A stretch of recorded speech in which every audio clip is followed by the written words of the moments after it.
At least 40 people were killed and dozens injured yesterday in air strikes in the south of Sudan's capital, Khartoum, local activists said as the war nears the end of its fifth month.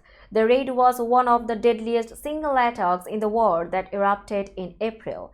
At about 7:15 a.m., military aircraft bombarded the Kudrum market area, said the local resistance committee. The number of victims of the Kudrum market massacre had risen to 40 by the afternoon, the committee said.